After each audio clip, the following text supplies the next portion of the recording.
Thanks for joining, Sean. Good to see you this morning. Hiya. So, just you. So this is our lead generation masterclass. Today we're looking at navigating the digital landscape, online tools and trends. So a conversation where we can explore tech, see what different apps people are using to help them streamline their businesses. So it's very much a similar sort of setup to the previous masterclasses. I've got about a 20-minute presentation, which I'll run through.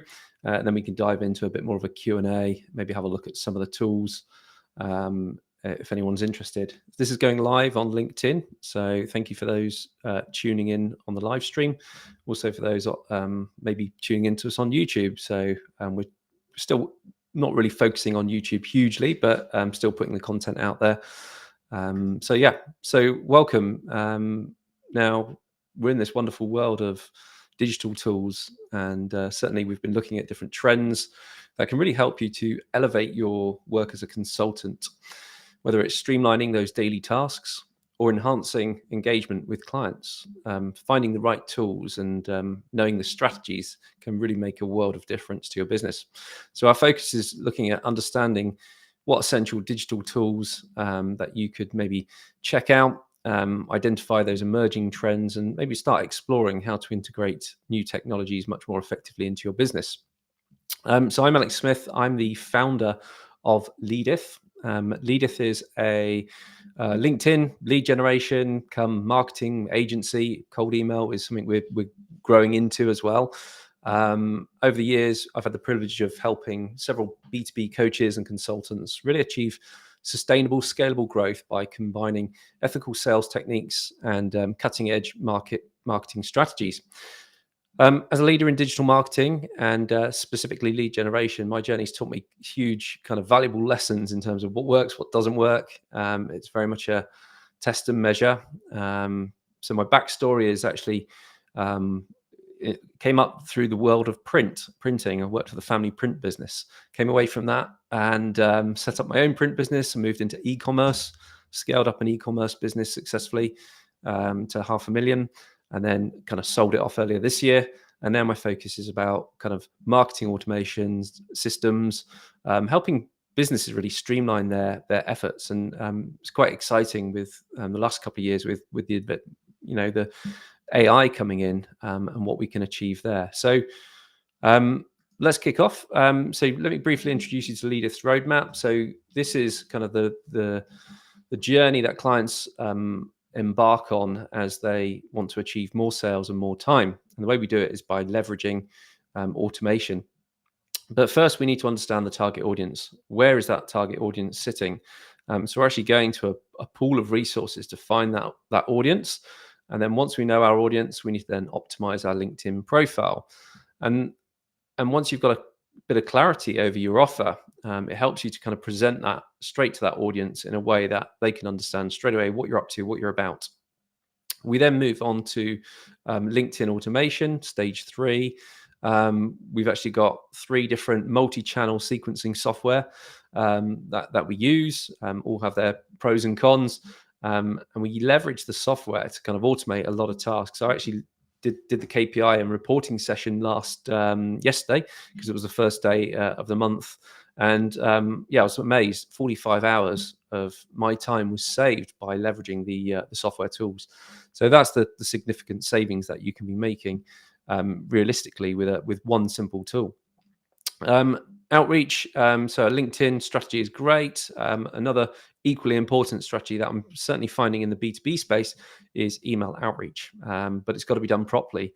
So there's a lot of ways to do that. Warming up of inboxes, buying multiple domains. So we've been dabbling with that for a year now, and getting some really good credible results.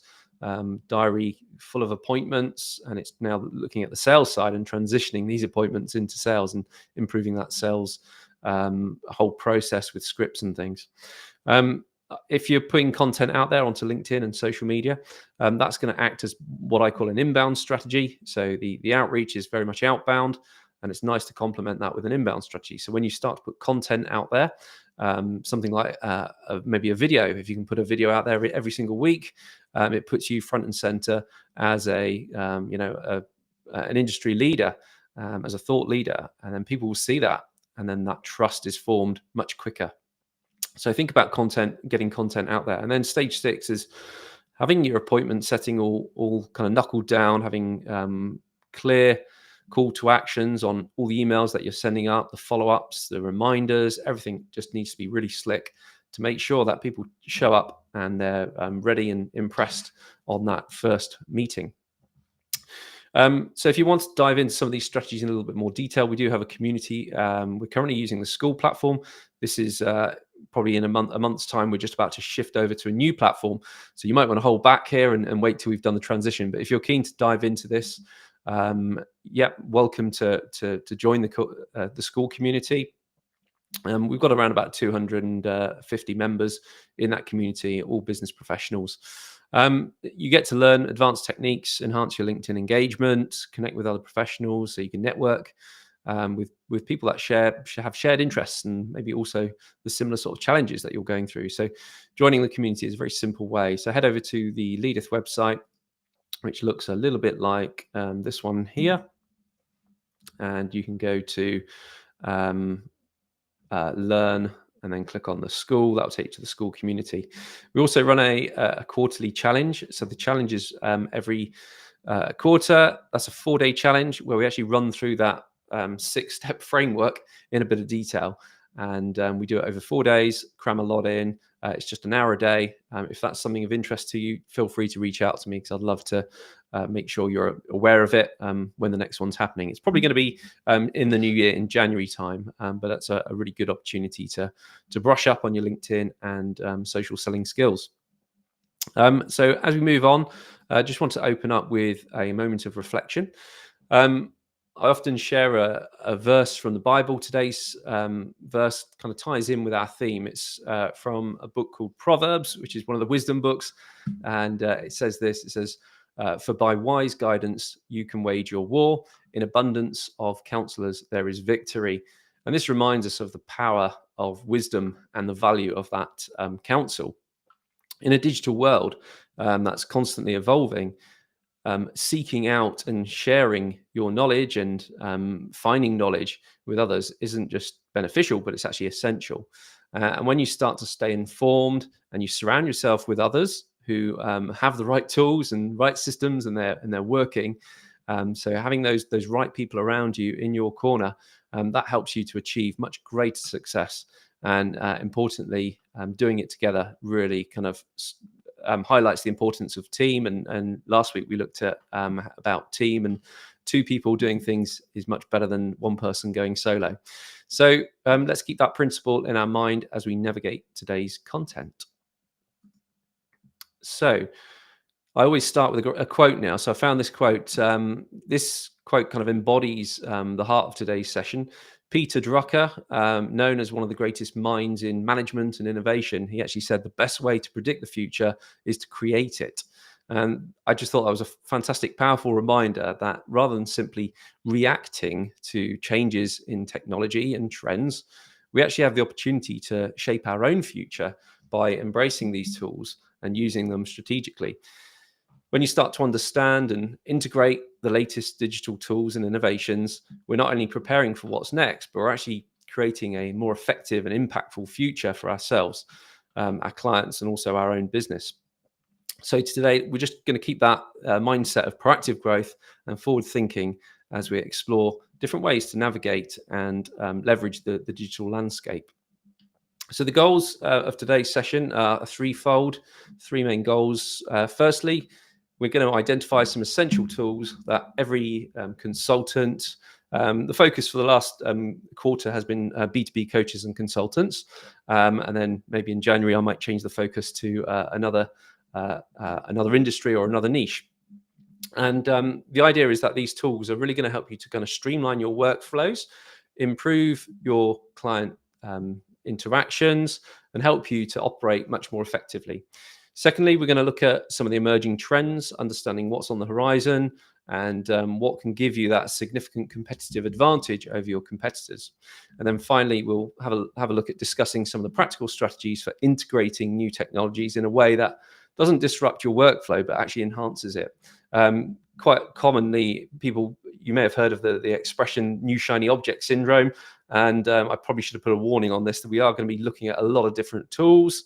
I've dabbled with a lot of tools. I love tech, and I've kind of tried so many tools.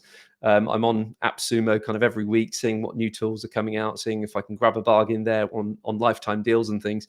There are so many tools out there, and they're constantly emerging. But it's essential to really focus and make sure the tool really does align with your priorities. But the only way you can find that is by getting it, trying it, and that does take time, sadly. So finally, we'll also have a look at some practical strategies for kind of how to integrate those new technologies.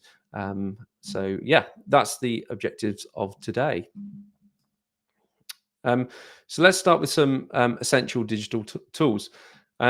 I think project management is one of the key things in terms of if you're delivering a service to multiple clients. Having a really robust project management tool is quite key. And I've looked at these are the ones that I've kind of tried. Probably not so much Monday.com, but we started with Asana. Asana was free to us because we were in the Google Workspace ecosystem, and that was kindly had a native plugin for Google Workspace to keep everything really clean and simple. We also use Trello. So we use Trello is like a Kanban style board, and you can put up different columns and put up different tickets and move them about. It's much more of a visual kind of style project management system with a very easy to learn. It doesn't take long to kind of work out what Trello is about. If you're used to sticky notes on a physical board, then Trello is probably the most easiest of tools to pick up on for sure. So we use it for scheduling all our social media. I can actually show you an example of that a little bit later when we kind of dive into some of the examples and how we're using these tools. Recently, we moved from Asana, so we actually now use ClickUp. ClickUp is kind of like an all-in-one project management tool. It does a heck of a lot. There's a lot of AI coming out into it, and it just helps you to understand, right, what are your processes if you're onboarding a brand new client. You need to know what all those processes are. So you can make sure that you give your client the best possible service and you're not skipping any steps and nothing's forgotten. And B, for training and support of new employees or team members, you want them to be up to speed. So it's a great tool for kind of building out your standard operating procedures, your SOPs, and then all your different tasks. You can have a list, and then you can reuse those lists for every new client that comes on, or maybe you've got a specific thing that requires a lot of different stages. So really helpful tool. Highly recommend ClickUp. Very easy to learn and pick up. I also put Miro on there. Miro is a kind of tool for creating flowcharts and things like that. If you've got a lot of complex systems and there's some decision-making processes that you need to make, then Miro can really help you to visualize that flow. And in the past, we've used some other tools, but they're kind of some of the main ones that people will be aware of. Secondly, think about your client comms. This is kind of one of the most important bits, really, to keep and retain clients. Having a constant communication channel where you can be in touch with these clients. Slack. I've only been using Slack around about a year. I don't tend to use it for client comms. I tend to use it for with suppliers and other people like that.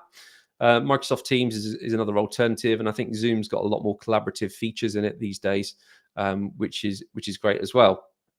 So these tools basically transform how we connect and keep up to date with clients, especially in a remote or kind of hybrid environment. They're quite important. Then you've got automation tools. So automation tools are kind of a category of their own. Things like Zapier, Make.com. So I'm a big Make.com fan. I think it's really easy to use. This can handle a lot of the repetitive, boring tasks that you're doing again and again, and it just frees up your time to focus on more strategic work. A classic example is, I've got an email marketing tool, and the AI will automatically detect if there's a positive response and somebody wants to maybe book or do something further. So there's an automation that pumps that lead straight into Make from the email marketing tool. And then from Make.com, we're actually pumping that into our CRM. And the CRM will then automate the follow-up emails using AI agents. It's driven on a kind of some prompts and some information about the business, so it knows how to best answer those questions. And it's actually quite impressive. So all my kind of SDR stuff is just automated, which is really nice. Sometimes it gets it wrong, but I quite enjoy it when it gets it wrong, because it just gives you an opportunity to fine tune it and get it even better next time round. A lot of people are talking about Clay. Clay is basically imagine like a spreadsheet on steroids. You can put your data into Clay and then enrich it. So you could have maybe a first name, last name, and a company name. What Clay does is actually goes out and finds more information about the business by looking at the website. It can even write you maybe an icebreaker intro, or prepare some notes for your first meeting with that prospect or client. So it's a really kind of powerful tool to explore. A lot of these tools these days work on credit-based systems as well. And then the final category is the CRM tools. Some tools are kind of are good. I use High Level. High Level is a great tool for CRM. It does a little bit of automation built into it as well. You probably wouldn't use it for client comms, and you probably wouldn't use it for project management. So it's finding the right tools for the right job. Some of the popular CRMs out there are things like HubSpot, Zoho, Salesforce, I believe. They all have kind of like free tiers as well, which help you to kind of set up your pipelines and start tracking and streamlining that relationship process. So each of these tools really will kind of help you. But the important thing is finding the right combo that fits your specific needs. Every business is different, and it's kind of how do you marry up which tool to kind of your objectives. That's one of the key things, and we'll pick up on that. Communication essentials. I'm not sure what that title is. Foster an open dialogue. That was actually last week's slide, so I'm going to skip over that one and go on to the next one. Emerging online trends. Yeah, so let's talk about some of the emerging trends that are actually reshaping the consulting landscape. And the first big trend, you may have guessed it, is artificial intelligence, or AI. So AI tools are actually, you can actually have chatbots, and these chatbots can have predictive analytics that will help you to really personalize those client experiences. I saw a webinar, I think it was Go High Level, had a recent conference, and it was remarkable. They've actually got these AI employees now. It's like a bolt on to their existing plan, and you can basically train it up to do all that donkey work and even answer the phone. So almost like a remote salesperson. So if you were a plumber, say, and someone was phoning up, said, "Hey, I've got a leak. I need a plumber." Basically, it's been designed to calmly respond and say, "Hey, sorry to hear you've got a leak. What's your address?" And it collects all the information that it needs to then book in an appointment and then send someone. And that's all basically all done remotely with a AI voice. Now, AI voice is coming on in leaps and bounds. I mean, this time last year it was very robotic. You could tell it was an AI robot, but these days it's moved on so much, and the language models are so advanced that it just actually sounds like a real human being, and it's very instant as well. You're not waiting for it to compute an answer. The speed of it is quite remarkable. So AI trends. Think about how you can adopt these chatbots. The classic kind of website chatbot is a nice, easy one. If you get common questions on your website, years ago you'd have an FAQ page or something like that. But these days, if you're a substantial organization with a lot of questions and FAQs, and you're offering a lot of services, that's a lot of data, a lot of information for somebody to trawl through and find the exact information that they want. So these chatbots are great because you feed it all the information, they crawl your website, and then they can spit out exactly what you're after, and that saves huge amounts of time. Then, with kind of remote working being the new normal, certainly COVID kind of brought this to the forefront and helped us to speed up this remote work collaboration. We've got tools like Miro mentioned as well. So that's Figma and Notion. These are all kind of multi-user tools. So Figma is very much a graphic design tool. We use it to create website, what they called frameworks. And then we share that with the client. The client can actually comment on the framework and say, yeah, I don't like that button there. Can you move it down here? And it's a very interactive, collaborative tool to get people on board with a project in a visual way. Recently, I've used a tool called frame.io, and that's actually designed for kind of video production houses. It's made by the Adobe suite. And you can basically watch a video and at any time comment within the video at a specific point saying, hey, I don't like this cut here or this edit here. Can we just tweak this out?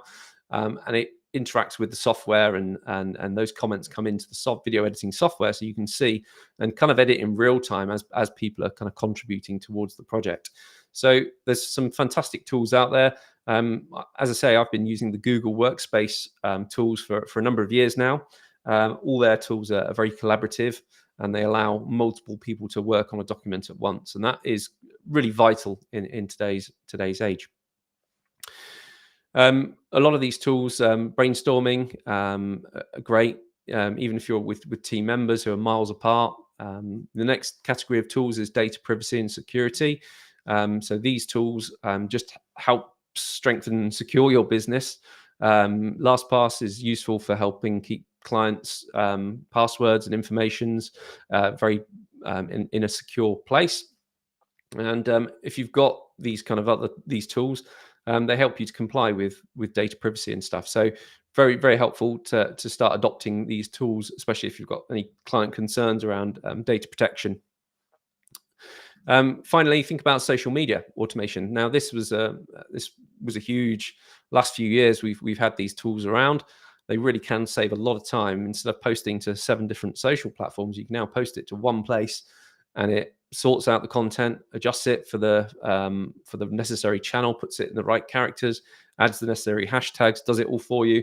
AI is creating probably so much of social media these days. So Buffer is Hootsuite is actually one of the first ones I started to use. Then I moved to Buffer. There's one called Plan. Let me just get. I think it's cropped there, but it's actually called Planoly. There's a Y on the end there. So Planoly. They save you hours of just automating and help you to maintain that consistent online presence, which can be so time consuming. Personally, I use the GHL, the Go High Level system, because that's what we've bought into, and that's got social media automation all built into it. So a really helpful system there. So there's some of the kind of online trends that we're seeing. A lot of people are shifting to these tools, a lot of new businesses that are kind of dipping their toes in. That's where the markets are, where we're seeing it go. Let's talk about integrating these new technologies in an effective way. So the first step is to start with a purpose. We need to identify what specific needs and goals that your business has or your consulting practice has before choosing that tool. Once we know what those goals are, we can then, we don't want to rush into a full integration. We actually take our time. We need to test the tools, make sure they're fit for purpose. Try out the tools on maybe a small scale, see if they actually improve your workflow. And then next, we need to ensure compatibility. So make sure that any of these new technologies work really well with your existing systems, because you just don't want, you just want to avoid any possible disruption. So we need to make sure there's compatibility with all the other stuff that we're doing. And then when we onboard clients with Leadith, one of the things we ask is to look at people's tech stacks. What CRMs are they using? Can we make some savings for them by pushing data to their CRMs and stuff like that? Finally, we need to educate the team. So even the best tools in the world, it's not going to be effective if the team doesn't buy into them properly. So training is really essential. If you're part of a bigger team, with these steps, you're going to hopefully integrate the new tech really smoothly and make it a powerful asset rather than a source of frustration to people. So get that buy-in. So before we wrap up, I'd love to hear from anyone. Any questions online? I'll pop onto the LinkedIn channel just to see if there's any questions there. But yeah, it'd be good to hear what tools you're using, any trends that you're particularly excited about or worried about. Maybe there's an area of your workflow that you'd like a bit more information about, or that you're just not sure what to do next. So now's a great time for that. Let me just go onto LinkedIn and just check for any comments.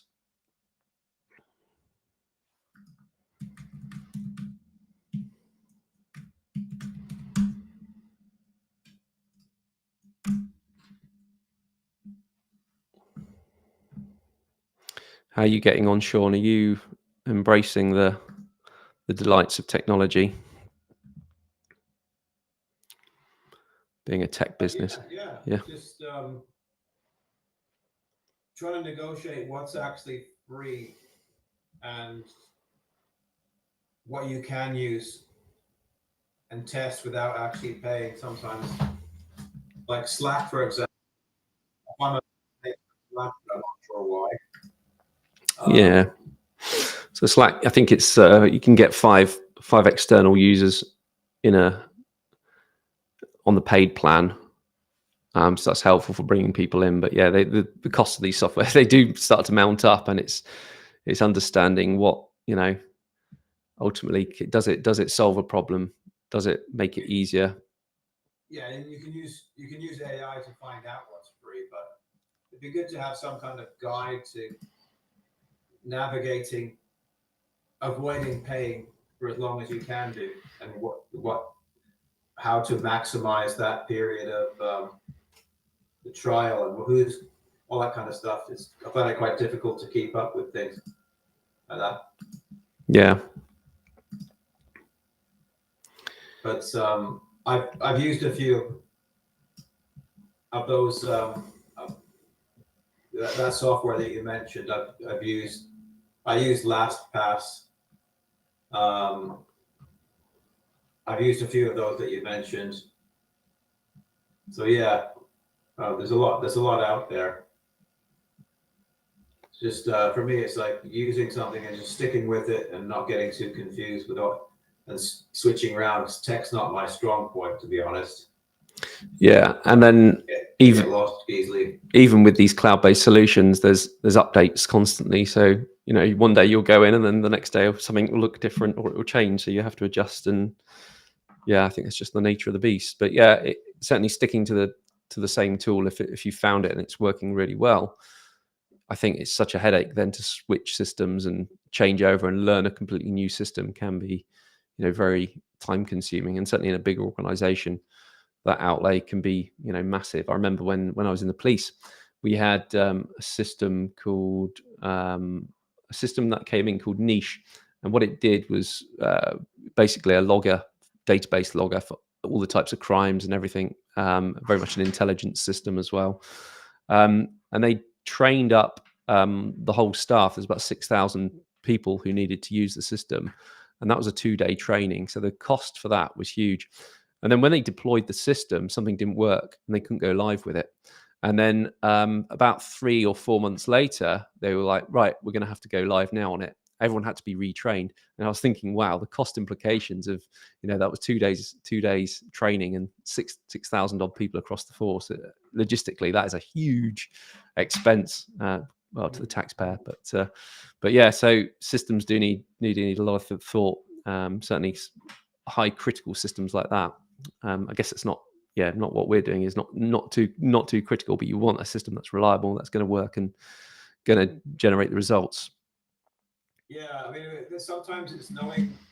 I mean, I use Canva, for example. Yeah.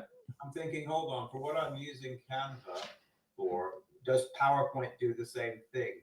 But I just kept on paying for Canva. But I think, hold on, do I need to use it? It's kind of, sometimes you just buy tech and it just sits there and the direct debit starts and you don't think about, well, is what I was using before still, it's going too fast sometimes, and you can add up the cost on tech, and sometimes you don't need the tech. That's my concern sometimes.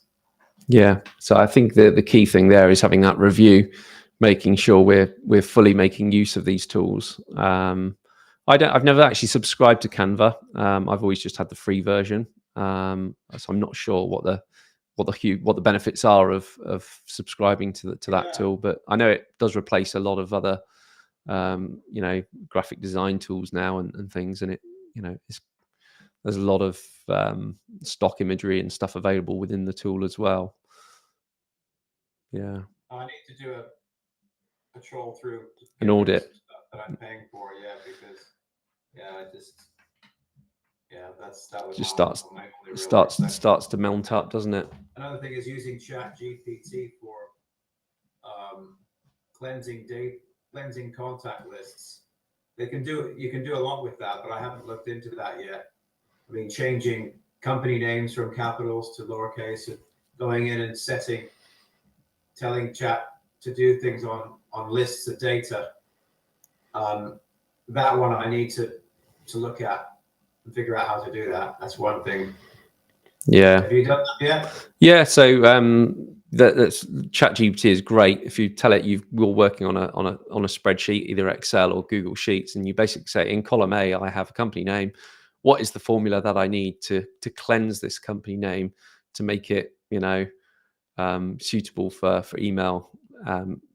Take off any limiteds or any abbreviations or anything like that, and you can be quite specific, and then it just creates the whole formula as you want that data presented, and then it's just like drag that formula down, and it just does it. So it's taking the formula and then doing it. I thought that it would do that for you as well. Well, yeah, it will if you tell it to. So yeah, you just need to ask it. I tried that, and it got stuck and said something about it can't do it or something. So it's that bridge between the formula and doing it that I need to kind of get to grips with and figure out, do I need to pay for ChatGPT or can I use the free version? Yeah, a lot of people have actually been moving over to Perplexity, because that's actually basically got ChatGPT built into it, and Anthropic's Claude. Yeah, Perplexity. So that's a really powerful tool. We recently did a little demo on that tool for finding product fit and finding pain points of a specific industry. So that was quite helpful. Yeah, Perplexity, check it out. I think it's a similar sort of subscription to ChatGPT, but allows you to upload files and analyze data. And what I like about it is you can change the focus to, so if I'm looking for the pain points of marketing directors in the UK, I can actually change the focus to pull that data from something like Reddit, which is a discussion-based forum, and it'll actually scan and trawl the web for recent real-life people who have said, I've got this problem, I'm a marketing director, blah, blah, blah, on a forum or something like that. And then it will provide the answers in a kind of succinct way. So, yeah, Perplexity is quite good. It's a ChatGPT can't do that, did you say? Well, it can, but it's not trained on the data, that kind of Reddit data. So yeah, much more broader. So it's bigger than Google. You can tell it, I'm going on holiday. I've got a budget of £2,000. I want to book 4 hotels. This is the route I hope to take. can you suggest me a whole trip and itinerary, and how much fuel will I use, and also tell me everything. And it just computes all that information in an instant. It's really remarkable stuff. Yeah, Perplexity. Okay, I'll have a look at that. The paid version is recommended, is it? For that? Yeah, so I've not gone with it yet. I'm still just maximizing the free versions, and as soon as I start needing have a like requirement to start uploading data, then yeah, I do subscribe to ChatGPT, the AI, to make use of the AI API, but that's purely because of the LinkedIn tools require it. Yeah, excellent. Okay, cool. So yeah, let's just kind of wrap up. So as I mentioned, we've got the school community. Feel free to join that resource. We've actually moving the group over to a different platform, so bear with us. Learn.leadith.io will be where the new platform sits, but we're still copying across all the content for that. But I'd love to offer, if anything what we've spoken about today is of interest to you, I'd love to welcome you to a discovery call. During that one-to-one call with myself, we'll actually discuss your current lead gen efforts, identify maybe any pain points, and just help you to achieve your business goals using the Leadith software. And that's very much a no pressure call. So it's solely there to help you optimize your strategies and overcome any obstacles. So if you'd like to hop on a discovery call, head over to leadith.io/discovery. Once again, thank you for joining today's masterclass. Next week, we kind of move on to another subject, and it's all about crafting your signature offer. So this one's about standing out to sell more in a very kind of crowded B2B market. Having a really distinctive offer isn't just helpful, but it's actually essential. So next week's focus is about how we go about building this signature offer. What are the key components that we need to be looking at to make it resonate with your ideal clients? So yeah, hopefully see you next week. Same time, it'll be Tuesday at 9:30 London time. So thanks very much for